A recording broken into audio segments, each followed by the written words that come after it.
ये भी बनता है कि हम क्या कुछ कर रहे हैं कश्मीर के लिए। दूसरी बात, एलओसी की बात अगर की जाए तो कोरोना डेज की बात करें तो पिछले जो हमारे उनके साथ झड़पें रही हैं तो इन दिनों में शदीद देखी गई हैं। तो आप क्या समझते हैं कि इन दिनों में भी भारत, जबकि दुनिया की रियासतें, दुनिया की मईशतें अपनी बका की जंग लड़ रहे हैं, लेकिन भारत अपनी हठधर्मी से बाज नहीं आया? देखिए, अभी उनके एक और कमांडर ने जो बाहर बयान दिया है जाके और पाकिस्तान को दहशतगर्दी, कि पाकिस्तान इन दिनों भी दहशतगर्दी कर रहा है हिंदुस्तान के अंदर, वो मकबूजा कश्मीर का तो जाहिर है जिक्र नाम नहीं लेंगे।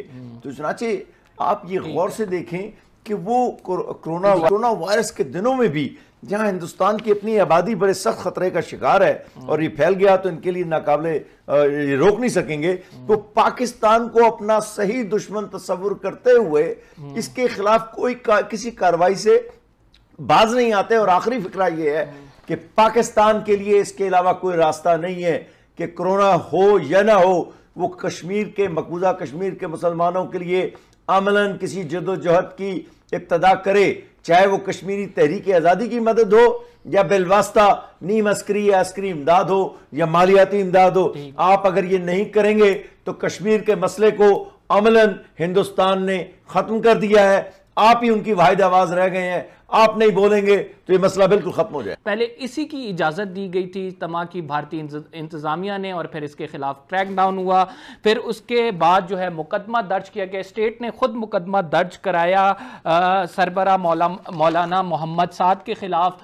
और फिर क्रैकडाउन के बाद ये भी उन्होंने कहा कि 10,000 रुपये उस शख्स को मिलेंगे जो कि तबलीगी जमात के जो आप कह सकते हैं पार्टिसिपेंट्स हैं उनको पकड़ के लाएगा और हमारे हवाले करेगा। तो एक तो आपने खुद उसकी इजाज़त दी और उसके बाद फिर आपने ही क्रैकडाउन कर दिया। तो where do you actually stand? Tariq साहब, आप इसका जवाब दे दें कि आपने इजाज़त नहीं देनी थी या फिर कोरोना के दिनों में इज्तिमा की, अगर आपने इजाज़त दे दी फिर आपने क्रैकडाउन भी किया, फिर उसके बाद आपने क्रैकडाउन भी कर लिया, फिर आपने एक, आप कह सकते हैं कि स्टेट ने खुद उनके जो सरबराह हैं उनके खिलाफ मुकदमा दर्ज कराया। तो व्हाट इज गोइंग ऑन? ये असल में इसको अंग्रेजी में कहते हैं एंट्रैपमेंट, और या कानून की जुबान में भी इसको कहते हैं जाल बिछाना, दूसरे को जाल में फंसाना और उसके बाद फिर अपनी कार्रवाई करना। ये तो बिल्कुल सोचे समझे मंसूबे का एक हिस्सा है कि आपने कानूनी तौर पर एक इजाजतनामा जारी किया कि तबलीगी जमात आए, अपना इज्तिमा करे, और जब इज्तिमा हो गया तो उसके बाद आपने उन पर इल्जाम लगाया कि आप तो यहां कोरोना फैला रहे हैं, और उसके बाद उसके रहनुमा के खिलाफ कत्ल का मुकदमा, मैन स्लॉटर का लफ्ज है, कत्ल करने का मुकदमा उसके खिलाफ बनाया गया और उसके बकाया लोगों की गिरफ्तारी के लिए कोशिशें जारी हैं। तो इसका मतलब यह हुआ कि रियासत एक मुनज़्ज़म कोशिश और मनसूबाबंदी के नतीजे में मुसलमानों के इस ग्रोह के खिलाफ, जिनको वो निशाना बनाकर असल में एक कोरोना जिहाद का जो नुक्ता नजर नया लफ्ज नई इस्तेलाह बना रहे हैं या बना चुके हैं, उसको और तक़वियत देने के लिए वो इन लोगों को असल में हदफ बनाना चाहते हैं। और इससे ये बात असल में मुसलमानों को अब समझ आ जानी चाहिए। ये बात, इस बात का इंतजार असल में रोहिंग्या मुसलमानों ने भी बहुत किया था, और आखिर हुआ क्या कि उनको वहां से धक्के देकर निकाला गया, और जिस मुल्क में गए हैं वो वैसे बज़ाहिर तो मुसलमानों का सेकुलर मुल्क है बांग्लादेश, लेकिन 10 लाख लोग जो हैं उनका भी मुहासरा है वहां पर। जनरल अमजद शेर साहब, आपकी जानिब आऊँगा। सिर्फ यही नहीं, एक स्ट्रक्चरल वायलेंस है ये, और ये इंस्टीट्यूशनलाइज वायलेंस है, डिस्क्रिमिनेशन है। हैशटैग बाकायदा तौर पर जनरेट किए गए, कोरोना जिहाद, कोरोना टेररिज्म एंड कोरोना बम तबलीगी, और ये ट्रेंड करने लगे इंडिया में, और मेन स्ट्रीम मीडिया में भी इसे जिस तरह से रिपोर्ट किया गया, आपने सुना होगा कि अरुंधति रॉय क्या कह रही हैं इस हवाले से। तो ये एक स्ट्रक्चरल और इंस्टीट्यूशनलाइज वायलेंस है, डिस्क्रिमिनेशन है सर, डू यू एग्री? जी बिल्कुल, ये जो भी सूरत हाल है ये बाकायदा एक ऑर्गेनाइज तरीके से हुकूमती सरपरस्ती के तहत हो रही है, क्योंकि हुकूमत ही की सोच है वो।